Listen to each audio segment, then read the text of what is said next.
Hi, I'm Ryan Wheelie with Holley EFI, and we're here today with another Holley EFI tech tip. Today we're going to talk about wheelie control in a drag race application.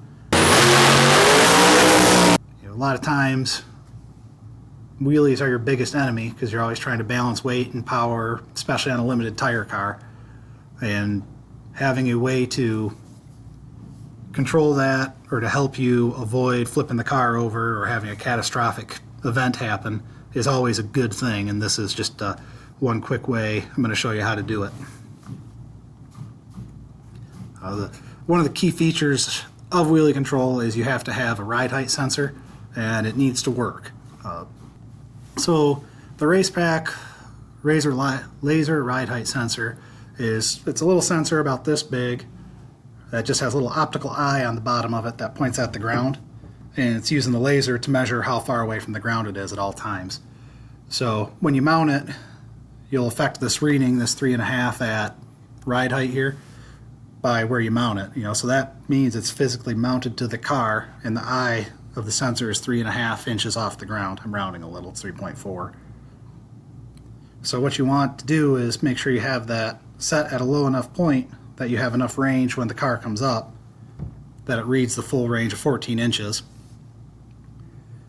And you want to make sure that, because the car pivots on the rear tire, you want to make sure you don't have it too far forward or too far back that it takes either a really large change in rotation to gain a half an inch, or also on the front you may end up with too fast a change, and 14 inches may be high enough that you don't even want to pull timing yet.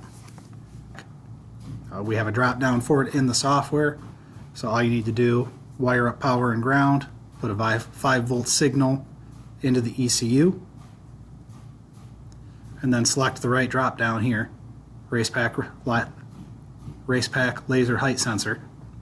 You go in, you set up an input, you title it whatever you want, call it ride height, in this case is what I used, set it for 5 volt, and then go to configure.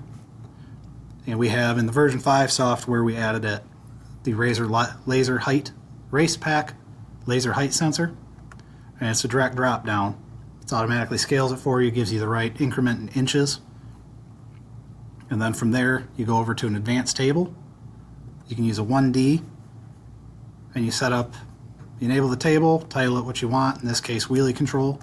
Use a timing offset, set your x-axis to what you titled the input, in this case ride height, and then you can set up your timing retard versus ride height. So the important thing is, when you mount the sensor to the front of the car or somewhere on the car, you want to make sure you have a decent range.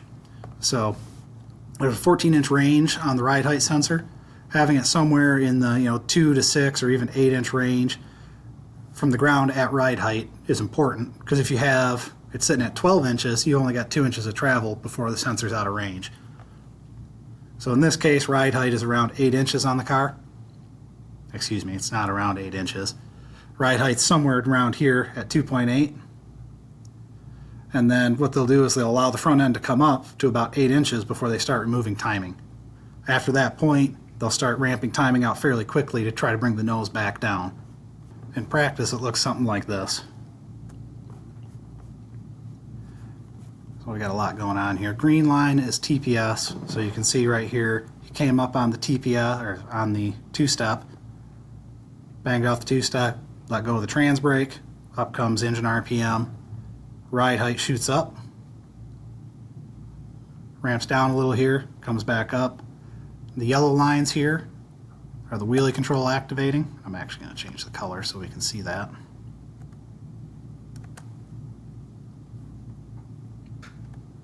There we go.